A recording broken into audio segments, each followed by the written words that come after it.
এই যে শবে বরাত এমন একটি শব্দ, আমার নবীজি হাদিস পাকের ভিতরে ইরশাদ করেছেন, লাইলাতুন নিসফু মিন শাবান, শাবান মাসের 14 দিবাগত রাত্রি থেকে বলা হয় শবে বরাত। বলেন সুবহানাল্লাহ।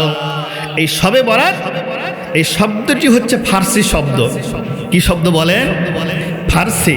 এখন আমরা অনেক মানুষ, আমাদের মুসলমানদের ভিতরে এমন কিছু মানুষ আছে, আমরা শবে বরাত বিশ্বাস করি না। আছে কিনা বলেন?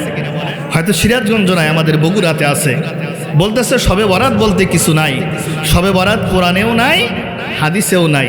আসলে কি ঠিক? ফার্সি শব্দ। আপনাদের কাছে আমি একটা প্রশ্ন করতে চাই, কোরআনের শব্দ কি বলেন? এই যে কোরআন, এটা ভাষা কি ফার্সি না আরবি? আরবি। তাহলে ফার্সি শব্দ কি কোরআনে থাকবে? না। বলছে শবে বরাত, এই শব্দটি ফার্সি শব্দ, তারা বলতেছে কোরআনে নাই। ঠিক আছে, হাদিসেও নাই, কিন্তু হাদিসের ভাষা আরবি, কোরআনের ভাষাও কি আরবি। শবে বরাত শব্দটি কোরআনেও থাকবে না, হাদিসেও থাকবে না। কেননা শবে বরাত শব্দটি হচ্ছে ফার্সি শব্দ, সব অর্থ হচ্ছে রাত, আর বরাত হচ্ছে ভাগ্যর রজনী। বলেন সুবহানাল্লাহ। যারা বলে শবে বরাত নাই, আপনাদের কাছে আমি একটা প্রশ্ন করতে চাই, আমরা যে বলি নামাজ, বলি না? এই নামাজ কি কোরআন শরীফের ভিতরে আছে? পবিত্র কোরআন শরীফ সূরা বাকারা থেকে নাস পর্যন্ত তেলাওয়াত করবেন, কোনো জায়গায় কিন্তু নামাজ শব্দ কি নেই। আছে কি? সালাত। কি আছে বলেন? সালাত।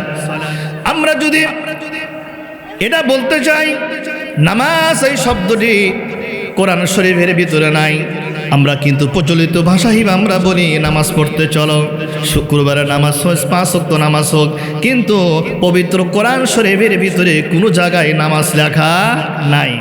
আছে কি? সালাত। আছে কি? সালাত। শবে বরাত যেমন ফার্সি শব্দ, এই নামাজও তেমন কি ফার্সি শব্দ। যেমন শবে বরাত কোরআনে থাকবে না, আল্লাহ পাক রব্বুল আলামিন ওয়াকিমুস সালাহ, সালাত দ্বারা এই কোরআন শরীফের ভিতরে আল্লাহ পাক রব্বুল আলামিন বলছেন সালাত মানে নামাজ। বলেন আল্লাহু আকবার। আমরা বলি রোজা, সামনে যেহেতু রোজার মাস, আর মাত্র কয়েকদিন পরে কি মাহে রমজানুল মুবারক মাসের রোজা। এখন এই রোজা কি কোরআনে আছে? হাদিসে আছে? রোজা কোরআনে নাই, হাদিসে নাই। পবিত্র কোরআন শরীফের ভিতরে 114টি সূরা তন্ন তন্ন করে খুঁজবেন, 30টি পারা খুঁজবেন, কিন্তু কোনো জায়গায় রোজার কথা উল্লেখ নাই। আছে কি? ইয়া আইয়ুহাল্লাযীনা আমানু কুতিবা আলাইকুমুস সিয়ামু কামা কুতিবা আলাল্লাযীনা মিন ক্বাবলিকুম লাআল্লাকুম তাত্তাকুন। আল্লাহু আকবার। আল্লাহ পাক রব্বুল আলামিন রোজা শব্দ কোরআনের ব্যবহার করেন নাই, আল্লাহ রাব্বুল আলামিন সিয়াম শব্দ ব্যবহার করেছে। কি শব্দ বলেন? সিয়াম শব্দ ব্যবহার করেছেন। যারা শবে বরাতকে অবিশ্বাস করে, এরা মুসলমান থাকতে পারে না। আমার নবীজি নিজে শবে বরাত পালন করছে। বলেন আল্লাহু আকবার। তার কারণটা কি? 14 দিবাগত রাত্রিতে আমার নবীজি মুহাম্মদুর রাসূলুল্লাহ সাল্লাল্লাহু আলাইহি ওয়াসাল্লাম তিনি যখন ঘুমায়া পড়েছেন, আম্মা জান হযরত আয়েশা সিদ্দিকা রাদিয়াল্লাহু তাআলা আনহা তিনি নবীজির কাছে শয়ন অবস্থায় আছেন। গভীর রজনী যখন হয়ে গেলেন, আমার নবীজি রাহমাতাল লিল আলামিন ওই ঘুম থেকে উঠে আয়েশাকে ঘরের ভিতরে রেখে আমার নবীজি জান্নাতুল বাকি কবরস্থানে চলে যায়। বলেন সুবহানাল্লাহ। এটা কোন রাত? শবে বরাতের রাতে। কোন রাতে বলেন? এই যে শবে বরাতের রাত্রিতে আমার নবীজি আম্মা জান হযরত আয়েশা সিদ্দিকা রাদিয়াল্লাহু তাআলা আনহার ঘর থেকে জান্নাতুল বাকি কবরস্থানে চলে গেলেন। কবরস্থানে গিয়ে কবরবাসীদের জন্য আমার নবীজি হাউমাউ করে কাঁদতে শুরু করলেন। আম্মা জান আয়েশা সিদ্দিকা রাদিয়াল্লাহু তাআলা আনহা ঘুম থেকে জাগনা পেয়ে দেখলেন আমার পাশে নবীজি নাই। তিনি চিন্তা করলেন আমার স্বামী মুহাম্মদুর রাসূলুল্লাহ সাল্লাল্লাহু আলাইহি ওয়াসাল্লাম হয়তো নামাজে দাঁড়াইছেন। বলেন সুবহানাল্লাহ। ও মুসলমান ভাইরা, আমার বাবাজিরা, সিরাজগঞ্জের মুসলমান খেয়াল করে শুনুন, হযরত আয়েশা সিদ্দিকা রাদিয়াল্লাহু তাআলা আনহা খুঁজতে খুঁজতে খুঁজতে খুঁজতে জান্নাতুল বাকি কবরস্থানে গেলেন। সেখানে গিয়ে দেখতে পেলেন আম্মা জান হযরত আয়েশা সিদ্দিকা রাদিয়াল্লাহু তাআলা আনহা, তিনি দেখতে পেলেন আমার নবীজি জান্নাতুল বাকি কবরস্থানে গিয়ে মৃত্যু ব্যক্তিদের জন্য কান্না করে। বলেন সুবহানাল্লাহ। আর একটু জোরে আল্লাহু আকবার। আমার নবীজি মোনাজাতে হাত উত্তোলন করে কান্না শুরু করে দিলেন, কান্না শুরু করে দিলেন। আম্মা জান আয়েশা সিদ্দিকা রাদিয়াল্লাহু তাআলা আনহা তিনি পিছনে দাঁড়িয়ে থেকে নবীজির সাথে হাত তুলে আমিন আমিন করতে শুরু করলেন। যখন মোনাজাত শেষ হয়ে গেল, আয়েশা সিদ্দিকা বললেন, আমার স্বামী নবী মুহাম্মদ রাসূলুল্লাহ সাল্লাল্লাহু আলাইহি ওয়াসাল্লাম, আজকে কি জন্য আপনার জান্নাতুল বাকি কবরস্থানে এসে আপনি মৃত্যু ব্যক্তির জন্য কাঁদাকাটি করেন? বলেন সুবহানাল্লাহ। আমার নবীজি, দয়ার নবীজি, মায়ার নবীজি চোখ দিয়ে যখন টপ টপ করে পানি গড়িয়ে পড়ে, আয়েশাকে বলে, আয়েশা রে, তুমি জানো না আজকের এমন একটি রাত্রি যে রাত্রিকে বলা হয় শবে বরাতের রাত্রি, ভাগ্যর রজনী। ও আয়েশা রে, আজকে এমন একটি রাত্রি, এই রাত্রিতে আমি আল্লাহ রাব্বুল আলামিনের কাছে আমার মৃত উম্মতের জন্য কাঁদাকাটি করে তাদের জীবনের গুনাহ মাফ চাইতে এসেছি। বলেন সুবহানাল্লাহ। আর একটু জোরে বলেন আল্লাহু আকবার। ও মুসলমান ভাইরা, আমার বাবাজিরা, যুবক ভাইরা, আমার নবীজি আয়েশাকে বললেন, আয়েশা রে, আজকের এই রাত্রিতে কোনো মুসলমান বান্দা বান্দি যদি ইবাদত করতে পারে একমাত্র আল্লাহকে রাজি খুশি করার জন্য, এই শবে বরাত রাত্রি যদি ইবাদত বন্দেগী করতে পারে, আল্লাহ পাক রব্বুল আলামিন তার জীবনের সমস্ত গুনাহগুলি মাফ করে দিবে। বলেন সুবহানাল্লাহ। তাহলে এই শবে বরাত এরা যে আছে আমাদের বিশ্বাস করতে হবে, ঠিক কিনা বলেন? শবে বরাত যদি না বিশ্বাস করেন তাহলে রাসূল সাল্লাল্লাহু আলাইহি সাল্লামকে তাকেও অবিশ্বাস করা হবে। মাসটা চলছে শাবান মাস। এই শাবান মাসে কিছু কিছু ঘটনা আল্লাহ রাব্বুল আলামিন ঘটিয়ে দিয়েছেন মুসলমান ভাইরা আমার। এই শাবান মাস এমন একটি মাস যেই মাসে আল্লাহ পাক রব্বুল আলামিন আমার নবীজিকে কিবলা পরিবর্তন করে দিয়েছে। বলেন সুবহানাল্লাহ। কারণ হচ্ছে আমার নবীজি রাহমাতাল লিল আলামিন তিনি মক্কা থেকে হিজরত করে যখন মদিনায় চলে যায়, মদিনাতে গিয়ে আমার নবীজি এক নয় দুই নয় 16 থেকে 17 মাস পর্যন্ত বাইতুল মুকাদ্দাসের দিকে ফিরিয়ে নামাজ আদায় করেছে। কোন দিক? বাইতুল মুকাদ্দাস। কথা বলেন কোন দিক? আমরা যে এখন নামাজ পড়ি, আমরা কোন দিক নামাজ পড়ি? কাবার দিক। পশ্চিম মানে আছে আমাদের কি কাবা। এখন যদি আমরা পূর্ব দিকে হয়ে নামাজ পড়ি, নামাজ হবে? উত্তর দিকে হয়ে নামাজ পড়লে নামাজ হবে? দক্ষিণ দিকে হয়ে নামাজ পড়লে নামাজ হবে? নামাজ হবে না। আমার নবীজি রাহমাতুল লিল আলামিন যখন মদিনাতে হিজরত করলেন, হিজরত করার পর 16 থেকে 17 মাস পর্যন্ত আমার নবীজি বাইতুল মুকাদ্দাসের দিকে মুখ আদায় করে কেবলা করে নামাজ আদায় করতেন। হঠাৎ করে একদিন আমার নবীজি রাহমাতুল লিল আলামিন তিনি মনে মনে ভাবলেন, আল্লাহ, বাইতুল মুকাদ্দাস আমার কেবলা না হয় যদি কাবা ঘর কেবলা হতো, আমার মনের ভিতরে আমি আনন্দ পাইতাম, প্রশান্তি পাইতাম। বলেন সুবহানাল্লাহ। আমার নবীজি নামাজের ভিতরে আল্লাহর কাছে চাইলেন। কার কাছে? এই নবীজি মুহাম্মদ সাল্লাল্লাহু আলাইহি সাল্লাম জোহরের নামাজ যখন পড়তেছিলেন, কুবার মসজিদের পাশেই সেখানে আরেকটা মসজিদ আছে, ওই মসজিদে যখন জোহরের নামাজ কয় রাকাত? বলেন জোহরের নামাজ কয় রাকাত? আর একটু জোরে বলেন কয় রাকাত? 4 রাকাত। আমার নবীজি যখন বাইতুল মুকাদ্দাসের দিকে মুখ ফিরিয়ে জোহরের 4 রাকাত নামাজে যখন নিয়ত করলেন, ও মুসলমান ভাইরা, আমার বাবাজিরা, যুবক ভাইরা, পর্দার আড়ালের মা ও বোনেরা খেয়াল করে শুনবেন। জোহরের 4 রাকাত নামাজ যখন আমার নবীজি বাইতুল মুকাদ্দাসের দিকে মুখ করে যখন আল্লাহু আকবার বলে তাকবীর বেঁধে নামাজ শুরু করলেন, 2 রাকাত নামাজ যখন শেষ হয়ে গেল, আমার নবীজি শুধুমাত্র আকাশের দিকে মাথা উঠাতে শুরু করলেন। বলেন সুবহানাল্লাহ। আমার নবীজি মনে মনে চিন্তা করেন, আল্লাহ, বাইতুল মুকাদ্দাস কেবলা না হয় যদি আমার কেবলাটা কাবাঘর হইতো, আমার মনের ভিতরে আমি কি পাইতাম? প্রশান্তি পাইতাম, শান্তি পাইতাম। আর আল্লাহু আকবার। আমার নবীজি সঙ্গে সঙ্গে আয়াত নাযিল করে দিলেন, কদ নারা তাকাল্লুবা ওয়াজহিকা ফিস সামাই ফালানুওয়াল্লিয়ান্নাকা কিবলাতান তারদাহা। বলেন সুবহানাল্লাহ। আল্লাহ পাক রব্বুল আলামিন আমার নবীজি বললেন, ইয়া রাসূলুল্লাহ, হাবিবাল্লাহ, আমার বন্ধু নবী মুহাম্মদ রাসূলুল্লাহ, আপনি জোহরের 4 রাকাত নামাজে নিয়ত করেছেন, 2 রাকাত নামাজ আদায় করেছেন, আর 2 রাকাত নামাজ আপনি কাবার দিকে মুখ করে আদায় করে নেন। বলেন সুবহানাল্লাহ। আর একটু জোরে আল্লাহু আকবার। 2 রাকাত নামাজ বাইতুল মুকাদ্দাসের দিকে আদায় করলেন, আর 2 রাকাত নামাজ কাবার দিকে আদায় করলেন। বলেন সুবহানাল্লাহ। আমার নবীজিও নামাজের ভিতরে ঘুরলেন, মুক্তাদি সাহাবীরা তেনারাও নবীর সাথে ঘুরে নামাজ আদায় করলেন। যারা হজ করতে গিয়েছেন তারা বুঝতে পারবেন, দেখতেছেন যে ওই মসজিদটা 2 কিবলা। কয় কিবলা? ওই মসজিদটা কিবলাতাইন, 2 কিবলা মসজিদ। আল্লাহ রাব্বুল আলামিন আমার নবীজিকে ওখানে কিবলা পরিবর্তন করে দিয়েছেন। বলেন সুবহানাল্লাহ। তাহলে এই 16 থেকে 17 মাস একটি মসজিদের দিকে নামাজ আদায় করতেন। সেই মসজিদের নাম কি বলেন? কি বললাম? বলেন বাইতুল মুকাদ্দাস। এই যে বাইতুল মুকাদ্দাস এমন একটি মসজিদ, যেই মসজিদ আল্লাহ পাক রব্বুল আলামিন এমন একটি নবী এই পৃথিবীতে আগমন করেছিলেন, যার বাবাও নবী ছিলেন, ছেলেও নবী ছিলেন। বলেন সুবহানাল্লাহ। বাবা দাউদ আলাইহিস সালাতু ওয়াস সালাম, ছেলের নাম ছিলেন বাদশাহ সুলাইমান। বলেন সুবহানাল্লাহ। এই যে বাদশাহ সুলাইমান, তিনি যখন জেন জাতিক দিয়ে, জেনদের দিয়ে বাইতুল মুকাদ্দাস যখন নির্মাণ কাজ করতেছেন, এমন সময় আল্লাহ রাব্বুল আলামিন মালাকুল মউতকে বলে, মালাকুল মউত যাও, এই মুহূর্তে বাদশাহ সুলাইমানের জানখানা তুমি কবজ করে নিয়ে আসো।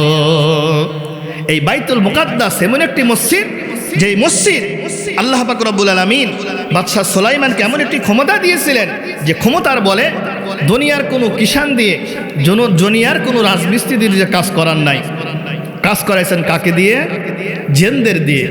কেননা বাদশাহ সুলাইমান জেন থেকে শুরু করে তামাম পৃথিবীর যত পশু পাখি আছে সমস্ত কিছুর ভাষা বুঝতেন বাদশাহ সুলাইমান। বলেন সুবহানাল্লাহ। বাদশাহ সুলাইমান সিদ্ধান্ত গ্রহণ করলেন, এই যে বাইতুল মুকাদ্দাস আমি কোনো মানুষক দিয়ে তৈরি করব না, কাজ করায় নিব না, আমি জেনদের দ্বারা এই বাইতুল মুকাদ্দাস নির্মাণ করে নিব। বলেন সুবহানাল্লাহ।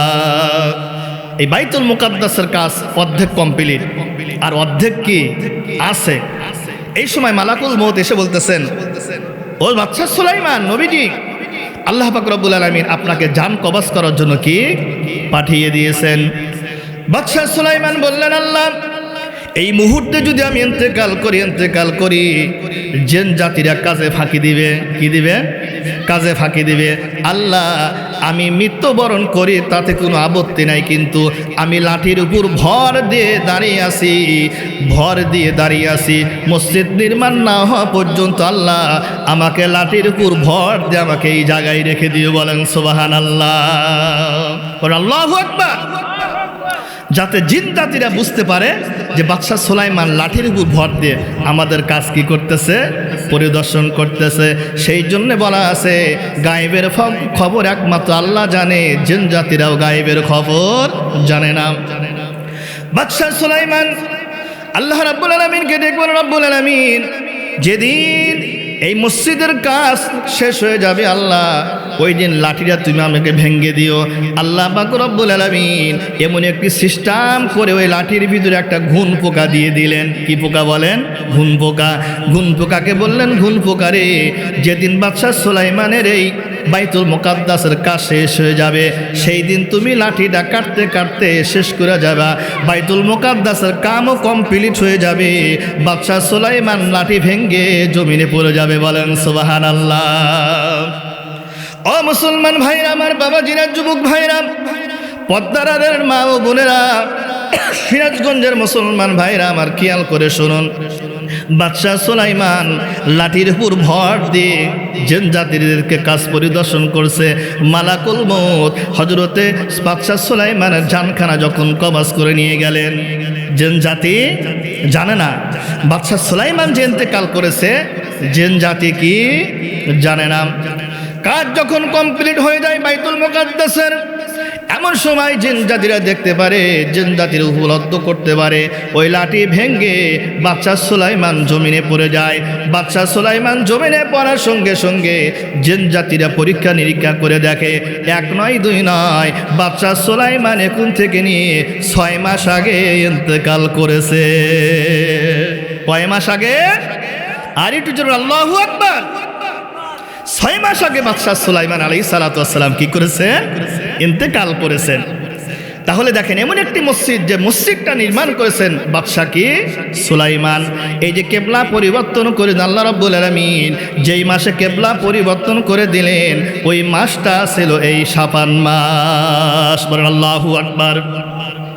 এই যে শাবান মাস এমন একটি মাস, যেই মাসে আল্লাহ পাক রব্বুল আলামিন এমন একটি রাত দিয়েছে যেটাকে বলা হয় শবে বরাতের রাত। শবে বরাতের রাত হাদিসেও আছে, কোরআনের ইঙ্গিত আছে। হাদিসে আমার নবীজি বলেছেন, লাইলাতুন নিসফু মিন শাবান, শাবান মাসের 14 দিবাগত রাত্রিতে লাইলাতুল বরাত বলা হয়। বলেন সুবহানাল্লাহ। আবার কোরআনেও কি এর ইঙ্গিত আছে? বলেন আল্লাহু আকবার।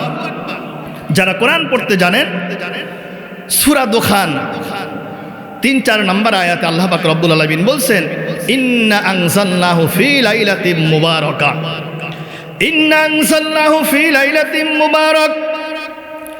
নবীজির চাচা আব্দুল ইবনে আব্বাস রাদিয়াল্লাহু তাআলা আনহু মারিফুল কোরআন, এই মারিফুল কোরআনে ব্যাখ্যা করেছেন মারিফুল কোরআনের ভিতরে তাফসিরে মারিফুল কোরআন, তাফসিরে মারিফুল কোরআন পৃষ্ঠা নাম্বার 1235। এই 1235 পৃষ্ঠার ভিতরে নবীজির চাচা রাইসুল মুফাসসিরিন যাকে বলা হয়, তিনি বর্ণনা করেছেন যে এই মোবারক শব্দ দ্বারা শবে বরাতের রাতকেই বুঝাইছে। বলেন সুবহানাল্লাহ। আল্লাহ পাক আয়াতে বলছেন, ইন্না আনজালনাহু ফি লাইলাতিন মুবারাকা। আল্লাহ পাক রব্বুল আলামিন এই পবিত্র কোরআন শরীফ মুবারক পূর্ণমাতে কি করেছেন? নাজেল করেছেন। আপনাদের কাছে আমার একটা প্রশ্ন, এই কোরআন শরীফ এটা কি শবে বরাতের রাত্রে নাজেল হয়েছে না রমজান মাসে নাজেল হয়েছে? সকলে একটু মুখ জবান খুলে বলেন, কোন মাসে? কি জন্য আল্লাহ রাব্বুল আলামিন এখানে মুবারক শব্দ ব্যবহার করলেন? মুবারক শব্দ ব্যবহার করলেন তাফসিরে মারিফুল কোরআনে, তাফসিরুল মারিফুল কোরআনে হযরত আব্দুল ইবনে আব্বাস রাদিয়াল্লাহু তাআলা আনহু কি জন্য ব্যাখ্যা করলেন? আমার নবীজি রাহমাতুল লিল আলামিন, তেনার উপর তো মাহে রমজানুল মুবারক মাসে কি হয়েছে? কোরআন নাজিল হয়েছে। কিন্তু কি জন্য সূরা দুখানের ভিতরে মুবারক শব্দ ব্যবহার করলেন? আল্লাহ পাক রব্বুল আলামিন আমার নবীজির উপর পবিত্র কোরআন শরীফ নাজিল করার আগে এটা কোথায় ছিল? কথা বলেন, কোথায় ছিল? লাউহে মাহফুজে। আমার নবীজির কাছে জিবরাইল আলাইহিস সালাতু ওয়াস সালাম যখন কোরআন নিয়ে আসলেন, এই কোরআন আসার আগে আল্লাহ পাক রব্বুল আলামিন পবিত্র কোরআন শরীফ 30 পারা কোরআন শরীফ এমন একটি জায়গায় রেখেছিলেন যার নাম হলো লাউহে মাহফুজ। বলেন সুবহানাল্লাহ। মুফাসসিরিন কেরাম বলেন, তাফসিরে বাইহাকির ভিতরে হযরত আব্দুল ইবনে আব্বাস রাদিয়াল্লাহু তাআলা আনহু বলেন, আল্লাহ পাক রব্বুল আলামিন এই প্রথম আসমানে এমন একটি জায়গা আছে, সেই জায়গাটির নাম হলো বাইতুল ইজ্জা। কি নাম বলেন? বাইতুল ইজ্জা। এই বাইতুল ইজ্জা নামক স্থানে আল্লাহ রাব্বুল আলামিন বাইতুল মাহফুজ, আল্লাহ রাব্বুল আলামিন এই বাইতুল ইজ্জা নামক স্থানে আল্লাহ তাআলা এই শবে বরাতের রাত্রিতে মহান রাব্বুল আলামিন লাউহে মাহফুজ থেকে সম্পূর্ণ কোরআন শরীফ এই বাইতুল ইজ্জা নামক স্থানে আল্লাহ রাব্বুল আলামিন অবতীর্ণ করেছে। বলেন সুবহানাল্লাহ। আরেকজন আল্লাহু আকবার। তাহলে এমন একটি রাত শবে বরাতের রাত, এই রাতে আল্লাহ পাক রব্বুল আলামিন লাউহে মাহফুজ থেকে পবিত্র কোরআন, সম্পূর্ণ কোরআন শরীফ আল্লাহ পাক রব্বুল আলামিন প্রথম আসমানে বাইতুল ইজ্জা নামে কি করছেন? নাজিল করেছেন। সেই জন্য মুবারক শব্দ দ্বারা বোঝাচ্ছেন ইন্না আনজালনাহু ফি লাইলাতিন মুবারাকা। এই মুবারক পূর্ণ রাতে আল্লাহ রাব্বুল আলামিন 30 পারা কোরআন শরীফ আল্লাহ তাআলা প্রথম আসমানে বাইতুল ইজ্জা নামক স্থানে অবতীর্ণ করেছে। বলেন সুবহানাল্লাহ। সেখান থেকে আল্লাহ রাব্বুল আলামিন আমার নবীজির উপর 1 বছর নয়, 2 বছর নয়, দীর্ঘ 23 বছর। কয় বছর বলেন? দীর্ঘ 23টা বছর পর্যন্ত আমার নবীজির উপর কোরআন শরীফ নাজেল করেছেন। আর এই কোরআন শরীফের প্রথম যে 5 আয়াত আল্লাহ পাক নাজেল করলেন সেটা হলো সূরা আলাক। কি সূরা? সূরা আলাক। কোন রাতে নাজেল করেছেন? আল্লাহ রাব্বুল আলামিন বলছেন, ইন্না আনজালনাহু ফি লাইলাতিল কদর। বলেন সুবহানাল্লাহ। ওই বাইতুল ইজ্জা থেকে আল্লাহ রাব্বুল আলামিন প্রথম 5টি আয়াত আমার নবীজির উপর মাহে রমজানুল মুবারক মাসে কি হয়েছে? নাজেল করেছে। বলেন সুবহানাল্লাহ। কোন 5টি আয়াত নাজেল করেছেন? আল্লাহ পাক রব্বুল আলামিন পবিত্র কোরআনে বলছেন, ইকরা বিসমি রাব্বিকাল্লাযী খালাক খালাকাল ইনসানা মিন আলাক ইকরা ওয়া রাব্বুকাল আকরাম আল্লাযী আল্লামা বিল কলাম আল্লামাল ইনসানা মা লাম ইয়ালাম। বলেন সুবহানাল্লাহ। তাহলে আল্লাহ পাক রব্বুল আলামিন সর্বপ্রথম মাহে রমজানুল মুবারক মাসে 5টি আয়াত আমার নবীজির উপর কি করছেন? নাজেল করেছেন। তো এই যে শবে বরাতের আলোচনা, এই শবে বরাত যা আছে এটা অবশ্যই আমাদের কি করতে হবে? বিশ্বাস করতে হবে। এই যে শবে বরাত এমন একটি রজনী, ভাগ্যের রজনী। সব অর্থ রাত আর বরাত হচ্ছে ভাগ্য। এই ভাগ্যের রজনী আল্লাহ পাক রব্বুল আলামিন আমার নবী জানাই দিল, নবী মুহাম্মদ রাসূলুল্লাহ সাল্লাল্লাহু আলাইহি ওয়াসাল্লাম, আপনি আপনার উম্মতদেরকে জানাইয়া দেন। কাদের জানাইয়া দেন? উম্মতদেরকে, যে শবে বরাতের রাত কি হয়। আমার নবীজি মসজিদ নববীর ভিতরে যখন সাহাবীদের সঙ্গে নিয়ে আমার নবীজি সাহাবীদেরকে বলাও, সাহাবীরা তোমরা শুনে রাখো, শুনে রাখো, এমন একটি রাত শবে বরাতের রাত, যে রাইতে আল্লাহ পাক রব্বুল আলামিন প্রত্যেকটা বান্দা বান্দির আমলগুলো আল্লাহ তাআলা আরশে উঠায়া নেয়। বলেন সুবহানাল্লাহ। আমার নবীজি বললেন, আইয়াকুতুবা কুল্লা মাউলুদি বানি আদামা ফি হাদিহিস সানাম। বলেন সুবহানাল্লাহ। আমার নবীজি বলেছেন এমন একটি রাত শবে বরাতের রাত, যেই রাতে আদম সন্তান, এই পৃথিবীতে যত আদম সন্তান কি করবে? জন্মগ্রহণ করবে। আদম সন্তান বলতে কি বোঝায় বলেন? আদম সন্তান বলতে কি বোঝায়? মানে আমরা, আমাদের তো আদি পিতা হযরত কে? আদম আলাইহিস সালাতু ওয়াস সালাম। মা হাওয়া আলাইহিস সালাতু ওয়াস সালাম থেকে পৃথিবীতে যত নর নারী জন্মগ্রহণ করেছে প্রত্যেকটা নর নারী হলো আদম সন্তান। বলেন সুবহানাল্লাহ। আমার নবীজি হাদিসের ভিতরে বলেছেন, এই বছর যত আদম সন্তান জন্মগ্রহণ করবে, মানে শবে বরাতের রাত্রিতে যত আদম সন্তান জন্মগ্রহণ করবে, এই রাত্রিতে আল্লাহ পাক রব্বুল আলামিন লিপিবদ্ধ করে রাখে। বলেন সুবহানাল্লাহ। আগামী 1 বছর যত আদম সন্তান মার গর্ভে আসবে, তারপরে পৃথিবীতে আগমন করবে, এই শবে বরাতের রাত্রিতে সেটা কি করা হয়? লিপিবদ্ধ করা হয়। বলেন সুবহানাল্লাহ। তাহলে এর দ্বারা বোঝা যাচ্ছে শবে বরাত অবশ্যই আছে। আমার নবীজি বলেছেন শুধু তাই নাই, ওয়াফিহা ইয়াকতুবা কুল্লা মাউলুদি বানি আদামা ফি হাদিহিস সানা। শুধু আদম সন্তান আসবে তাই নাই, এই বছর যত মানুষ মারা যাবে তার সংখ্যা এই রাত্রে লিপিবদ্ধ করা হয়। বলেন সুবহানাল্লাহ। পৃথিবীতে যত মানুষ আসবে এবং কি হবে? মারা যাবে, সমস্ত কিছু এই শবে বরাতের রাত্রিতে আল্লাহ রাব্বুল আলামিন কি করে? লিপিবদ্ধ করে রাখেন। বলেন সুবহানাল্লাহ। তাহলে এর দ্বারা বোঝা যাচ্ছে শবে বরাত অবশ্যই কি আছে। আমার নবীজি হাদিস পাকের ভিতরে সুন্দর করে ইরশাদ করেন, ওয়াফিহা তুরফাউ আমালুহুম। আল্লাহ রাব্বুল আলামিন আমার নবীকে জানিয়ে দিলেন, নবী মুহাম্মদ আপনি আপনার উম্মতদেরকে বলে যান, এই রাত্রি এমন একটি রাত, সেই রাত্রি সমস্ত বছরের আমলগুলা আল্লাহ রাব্বুল আলামিন আকাশে উঠিয়ে নিয়ে যায়। বলেন আল্লাহু আকবার। সারা বছরের আমলনামা আল্লাহ পাক রব্বুল আলামিন যে শবে বরাতের রাত্রিতে কোথায় উঠে নিয়ে যায়? আকাশে। কোথায় বলেন? আকাশে। কোন রাত্রে? শবে বরাতের রাত্রে। আপনারা এসে ঘুমাইছেন? একটু হাত তোলেন। নারায়ে তাকবীর, তাকবীর। ছুটে আই শাহজালালের নির্ভীক সৈনিকেরা, খতম কর গোবিন্দরি চালা চায় আমটা গোলা। অলিদের এই ভূমিতে, অলিদের এই ভূমিতে বিপ্লবেরই মশাল জ্বালা, বিপ্লবেরই মশাল জ্বালা। নারায়ে তাকবীর। ছুটে আই শাহজালালের নির্ভীক সৈনিকেরা, খতম কর গোবিন্দরি চালা চায় আমটা গোলা। অলিদের এই ভূমিতে, অলিদের এই ভূমিতে বিপ্লবেরই মশাল জ্বালা, বিপ্লবেরই মশাল জ্বালা। শাহজালালের স্বপ্ন ছিল আল কোরআনে জ্বলবে আলো, বলেন মারহাবা। শাহজালালের স্বপ্ন ছিল আল কোরআনে জ্বলবে আলো, সে আলো ছড়িয়ে দিতে বিপ্লবেরই মশাল জ্বালা। ছুটে আই শাহজালালের নির্ভীক সৈনিকেরা, খতম কর গোবিন্দরি চালা চায় আমটা গোলা। আল্লাহু আকবার।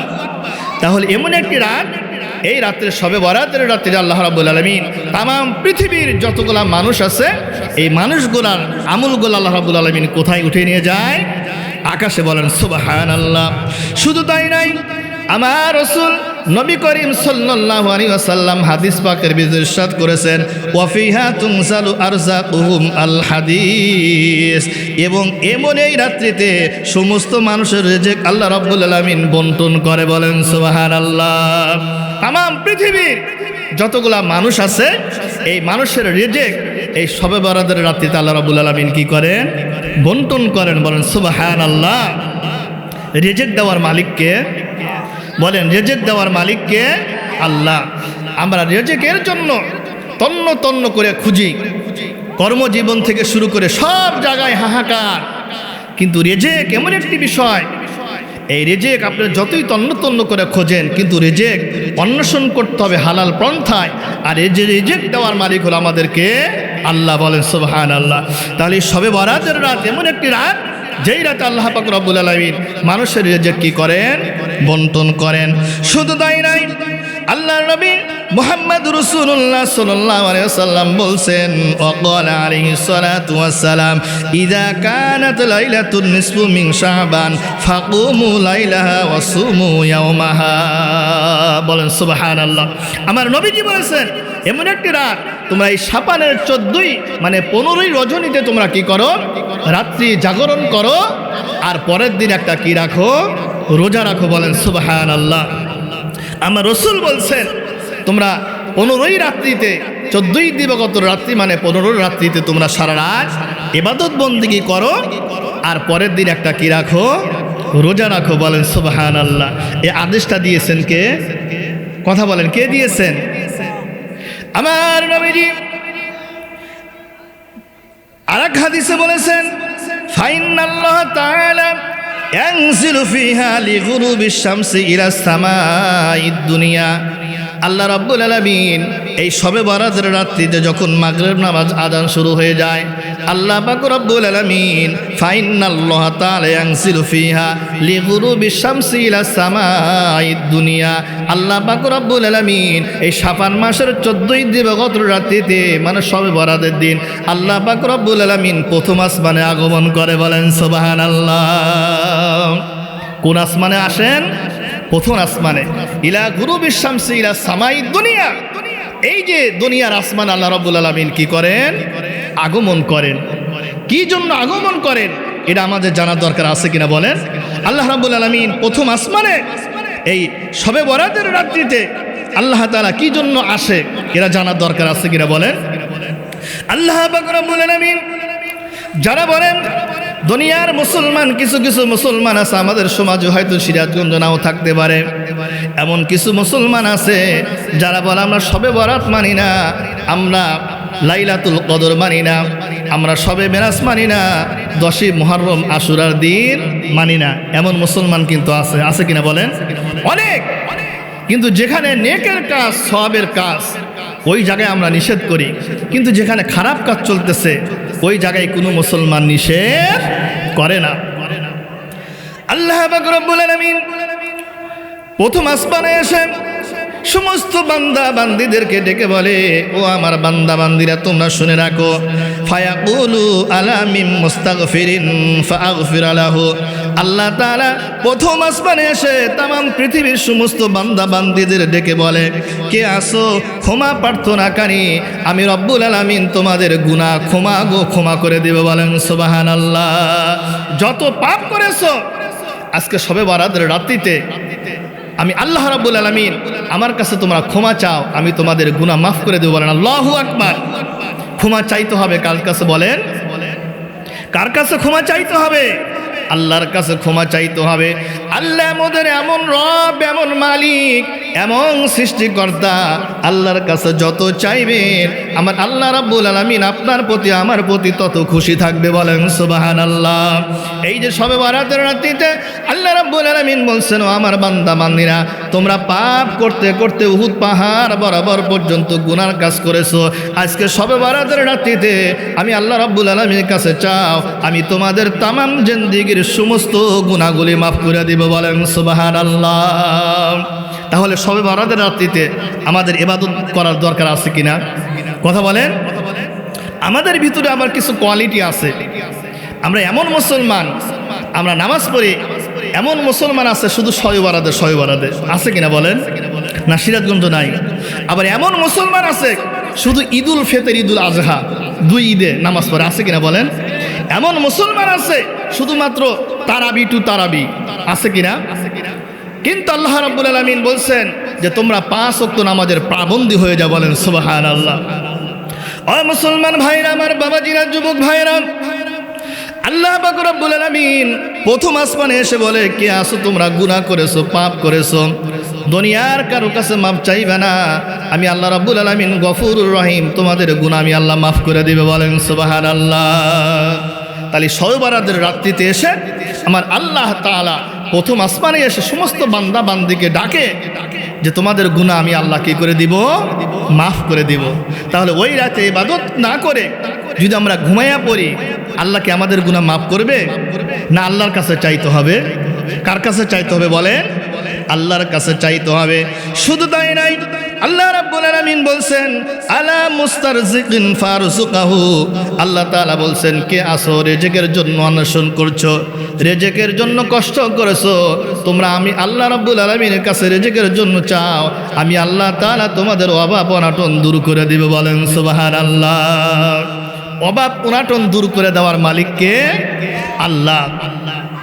এই সমস্ত কথাগুলো আল্লাহ রাব্বুল আলামিন কি করতেছেন? প্রথম আসমানে এসে কি করতেছেন? বলতেছেন। শুধু তাই নাই, আল্লাহ রাব্বুল আলামিন প্রথম আসমানে এসে বললেন, আলা মুবতালান ফাওয়াফিয়াহু, আল্লাহ তাআলা বলছেন, কে এত বিপদগ্রস্ত ব্যক্তিগুলা আমি রব্বুল আলামিনের কাছে প্রার্থনা করো, আমি আল্লাহ তাআলা তোমাদের সমস্ত বিপদ আপদ মুক্ত করে দেব। বলেন সুবহানাল্লাহ। এখানে যতগুলা মানুষ আমার সামনে বসে আছেন, কোনো মানুষ কিন্তু বলতে পারবেন না যে হুজুর আমার কোনো বিপদ নাই, আমার কোনো সমস্যা নাই। প্রত্যেকটা মানুষই কিন্তু একটা একটা সমস্যার ভিতরে কি আছে, কম আর বেশি। আমার সমস্যার কথা যদি আপনার কাছে বলি, আপনি বলবেন হুজুর আপনার থেকে আমার সমস্যা কি বেশি। প্রত্যেকটা মানুষই যে কোনো একটা সমস্যার ভিতরে কি আছে। সেজন্য আল্লাহ রাব্বুল আলামিন শবে বরাতের রাত্রিতে এসে বলেন, ও আমার বান্দা বান্দিরা, এই শবে বরাতের রাত্রিতে যারা বিপদে আসো, আমি আল্লাহ রাব্বুল আলামিনের কাছে তোমরা কি চাও? মাফ চাও, আমি তোমাদের বিপদ উদ্ধার করে দেব। বলেন সুবহানাল্লাহ। আল্লাহ রাব্বুল আলামিন প্রথম আসমানে ডাকতে শুরু করেন কোন পর্যন্ত? আল্লাহ রাব্বুল আলামিন তিনি বললেন, আলা কাযা হাত্তা ইয়াতলু আল ফজর। আল্লাহ রাব্বুল আলামিন বললেন, আমি মাগরিব থেকে শুরু করে ফজর পর্যন্ত প্রত্যেকটা বান্দা বান্দিকে ডাকি। বলেন সুবহানাল্লাহ। প্রত্যেকটা বান্দা বান্দিকে এই মাগরিব থেকে ফজর পর্যন্ত সমস্ত বান্দা বান্দিকে ডাকে, আসো, যার যে সমস্যা আছে এই শবে বরাতের রাত্রে আমি আল্লাহ রাব্বুল আলামিন তোমাদের সমস্যাগুলো দূর করে দেব। বলেন সুবহানাল্লাহ। তাহলে আমরা যারা মুসলমান, আমাদের শবে বরাতে ইবাদত করার দরকার আছে কিনা? কথা বলেন। অবশ্যই দরকার আছে। ইবাদত এমন একটি বিষয়, রাসূলুল্লাহ সাল্লাল্লাহু আলাইহি ওয়াসাল্লাম বলেছেন, ওই সমস্ত মুসলমান শবে বরাতে 25 শ্রেণীর মানুষগুলা শবে বরাতের রাত্রে মুক্তি পাবে না, মাপ পাবে না। কয় শ্রেণী বলেন? 25 শ্রেণী। আমার নবীজি রাসূল পাক সাল্লাল্লাহু আলাইহি ওয়াসাল্লাম মসজিদ নববীর ভিতরে যখন বসে আছেন, এমন সময় হযরত আবু বকর সিদ্দিক রাদিয়াল্লাহু তাআলা আনহু আমার নবীজিকে জিজ্ঞাসা করলেন, আল্লাহ নবী মুহাম্মদ সাল্লাল্লাহু আলাইহি ওয়াসাল্লাম, আপনার কাছে আমরা একটা কথা জানতে চাই, এই শবে বরাতের রাত্রে কি সমস্ত মানুষকে আল্লাহ রাব্বুল আলামিন মাফ করে দিবে নাকি? আমার নবীজি বললেন, ও আবু বকর রে, তুমি মন খুলে শুনে রাখো, খেয়াল করে শুনে রাখো, আল্লাহ পাক রব্বুল আলামিন এই শবে বরাতের রাত্রিতে 25 শ্রেণীর মানুষগুলোর গুনাহ আল্লাহ রাব্বুল আলামিন মাফ করবে না। কত শ্রেণী? 25 শ্রেণী। এখন এই 25 শ্রেণী লোকের ভিতরে আমরা আছি কিনা এটা জানা দরকার, আছে কিনা? অবশ্যই আছে। হযরত আবু বকর সিদ্দিক রাদিয়াল্লাহু তাআলা আনহু আমার নবীজিকে বললেন, ইয়া রাসূলুল্লাহ, ইয়া হাবিবাল্লাহ, রাসূল গো, তার ভিতরে প্রথম নাম্বারটা আমাদের একটু বলে দেন। আমার নবীজি বলেছেন, ওই সমস্ত মুসলমান বান্দা বান্দি যাদের দোয়া আল্লাহ রাব্বুল আলামিন শবে বরাতে কবুল করবে না, প্রথম নাম্বার হলো যারা হলো বেনামাজি। যারা কি? বেনামাজি। এই বেনামাজি যতই শবে বরাতের রাত্রিতে আল্লাহকে ডাকে ইবাদত বন্দেগী করে, আল্লাহ রাব্বুল আলামিন বেনামাজির দোয়া শবে বরাতে কবুল করবে না। তাহলে এক নাম্বার কারা বলেন? বেনামাজি। আবার রাসূল বললেন, ও সাহাবীরা তোমরা শুনে রাখো, শবে বরাতের রাত্রি এমন একটি রাত্রি যেই রাত্রিতে তামাম পৃথিবীর মানুষের গুনাহগুলো মাফ করে দেওয়া হবে, কিন্তু যারা বেনামাজি, এই বেনামাজি ব্যক্তির দোয়া শবে বরাতের রাত্রে কবুল করা হবে না। আমার নবীজির সাহাবীরা জিজ্ঞাসা করলেন, ইয়া রাসূলুল্লাহ, ইয়া হাবিবাল্লাহ, ও নবীজি 2 নাম্বার কারা? 2 নাম্বার কারা? আমার নবীজি বললেন, ও সাহাবীরা শুনে রাখো, 2 নাম্বার হচ্ছে ওই সমস্ত মুসলমান যারা হলো মা বাবার অবাধ্য সন্তান। যারা কি? মা বাবার অবাধ্য সন্তান। আল্লাহ রব্বুল আলামিনের হুকুম পাওয়া, হুকুম আহকাম বিধান মানার পর আল্লাহ তাআলা বলছেন, তোমরা মা বাবার কি করো? খেদমত করো। 1 নাম্বার যারা নামাজ পড়ে না, 5 ওয়াক্ত শবে বরাত দিন এসে আল্লাহর কাছে ক্ষমা চাই, তাদের গুনাহ মাফ হবে না। 2 নাম্বার আমার নবীজি বলেছেন, যারা পিতামাতার অবাধ্য সন্তান, এই অবাধ্য সন্তানের গুনাহগুলো আল্লাহ রাব্বুল আলামিন শবে বরাতের দিন কি করবে না? মাফ করবে না। 3 নাম্বার আমার নবীজি বললেন, ও সাহাবীরা, 3 নাম্বার ওই সমস্ত ব্যক্তি যারা কি করে? মদ পান করে। যারা কি করে? মদ পান করে। এই মদ পান ব্যক্তিদের শবে বরাতে যত ইবাদত করুক, তাদের ইবাদত আল্লাহ রাব্বুল আলামিন কবুল করবেন না। 4 নাম্বার বলছেন, আমার নবীজি বলছেন, ও সাহাবীরা, 4 নাম্বার হচ্ছে ওই সমস্ত বান্দা বান্দি যারা নাকি কি করে? যারা গণক ঠাকুরের কাছে, সন্ন্যাসীর কাছে যারা হাত দেখায়। কি দেখায়? অনেক মানুষ আছে কিন্তু হাতের রেখা দেখে কি করে? ভাগ্য নির্ণয় করে। আছে কিনা বলেন? যারা গণক ঠাকুরের কাছে যায় নিজের হাত পরীক্ষা করার জন্য, যে আমার ভাগ্য কি আছে একটু দেখেন। আছে কিনা বলেন? যারা গণকের কাছে হাত দেখায়, যারা ভাগ্য নির্ধারণ করে, আল্লাহ পাক বলছেন তাদের 40 দিনের ইবাদত বন্দেগী কি হয়ে যায়? নষ্ট হয়ে যায়। এই সমস্ত 25 শ্রেণীর মানুষের গুনাহ আল্লাহ রাব্বুল আলামিন ক্ষমা করবে না। সর্বশেষে আমার নবীজি বলছেন, ও সাহাবীরা তোমরা শুনে রাখো, আল্লাহ তো গফুরুর রহিম। কোন মুসলমান বান্দা বান্দি যদি এই শবে বরাতের রাতে তুবু ইলাল্লাহি তাওবাতান নাসুহা, খাঁটি নিয়তে যদি আল্লাহ রাব্বুল আলামিনের কাছে ক্ষমা চায়, আল্লাহ রাব্বুল আলামিন বলছেন তওবা করার সঙ্গে সঙ্গে আমি রব্বুল আলামিন তার জীবনের সমস্ত গুনাহগুলো মাফ করে দিবে। বলেন সুবহানাল্লাহ। তওবা করতে হবে সঠিকভাবে। তওবা মানে কি? ফিরে আসা। তওবা মানে কি বলেন? ফিরে আসা। ওই কাজ যেন আমার দ্বারা কি হয়? না হয়। এটা হলো তওবা। তাহলে শবে বরাত এমন একটি রাত আমাদের সামনে, শবে বরাত রাত উপস্থিত হতে যাচ্ছে সামনে কয়েকদিন পর। আল্লাহ রাব্বুল আলামিন যেন আমাদেরকে শবে বরাতের রাত্রিতে বেশি বেশি নেক আমল করা তৌফিক দান করে। বলেন আমিন। আর একটু মুহাব্বতে বলেন আমিন।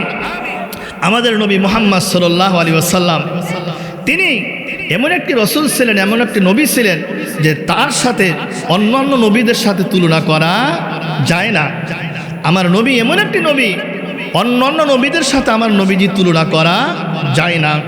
আমার নবীজি এমন একটি নবী ছিলেন, এমন একটি রসুল ছিলেন, আল্লাহ পাক রব্বুল আলামিন আমার নবীজিকে বললেন, ইয়া রাসূলুল্লাহ, ইয়া হাবিবাল্লাহ, আপনাকে নবুয়াত দান করলাম, কোরআন মাজিদ আপনার উপর নাজিল করলাম, এই কোরআন দিয়ে আপনি দেশ পরিচালনা করেন। বলেন সুবহানাল্লাহ। কি পরিচালনা করতে হবে? দেশ। দেশ পরিচালনা করতে হবে কোরআন দিয়ে, এটা রসুলের কথা। কার কথা? আমার রসুল কি মদিনাতে 10 বছর দেশ চালান নাই? কথা বলেন। আমার নবীজি এই কোরআন দিয়ে মদিনাতে 1 বছর না 2 বছর না 10টি বছর আমার নবীজি মদিনাতে কি করেছেন? এই কোরআনের রাজনীতি দিয়ে, কোরআন দিয়ে দেশ পরিচালনা করেছেন। বলেন সুবহানাল্লাহ। এই নবীজি তাম পৃথিবীর ভিতরে যতগুলা নবী এবং রসুল এসেছিলেন, আমার নবীজির চেয়ে ভালো মানুষ কি আর পৃথিবী থেকে আগমন করেছেন? আসার সম্ভাবনা আছে? সম্ভাবনা নাই। কিন্তু আমার নবীজি মার খেলেন কা, অত্যাচারিত হলেন কি জন্য? আমার নবীজির একটাই অপরাধ ছিলেন, তিনি কোরআনের দাওয়াত দিয়েছেন। কিসের দাওয়াত? তিনি কোরআনের প্রচার করেছেন, কোরআনের দাওয়াত দিয়েছেন। সেই জন্য আল্লাহ রাব্বুল আলামিন নবীকে বলছেন, নবীজি এখন থেকে কোরআনের দাওয়াত প্রকাশ্যভাবে আপনি মানুষের কাছে কি দিতে শুরু করেন, আর গোপনে কোরআনের দাওয়াত দেওয়া চলবে না। আমার নবীজি রাহমাতুল লিল আলামিন নবী করিম সাল্লাল্লাহু আলাইহি ওয়াসাল্লাম যখন কোরআনের দাওয়াত দিলেন মানুষের বাড়িতে বাড়িতে, মানুষের কাছে, দোকানপাটে, রাস্তাঘাটে যখন কোরআনের দাওয়াত দিলেন, আবু জেহেল চিন্তা করলেন আমার দল থেকে রসুলের দলে লোক সংখ্যা কি হয়ে যায়? বেশি হয়ে যায়। আমার নবীজিকে হত্যার একটা পরিকল্পনা করলেন আবু জেহেল। কি করলেন বলেন? আবু জেহেল বললেন, যাও নবী মুহাম্মদ সাল্লাল্লাহু আলাইহি ওয়াসাল্লাম তিনি আমার ভাতিজা, তাকে ধরে নিয়ে আসো, আজকেই তাকে কি করব? হত্যা করব। বলেন নাউজুবিল্লাহ। নবীজি কি হত্যা করা যাবে? কথা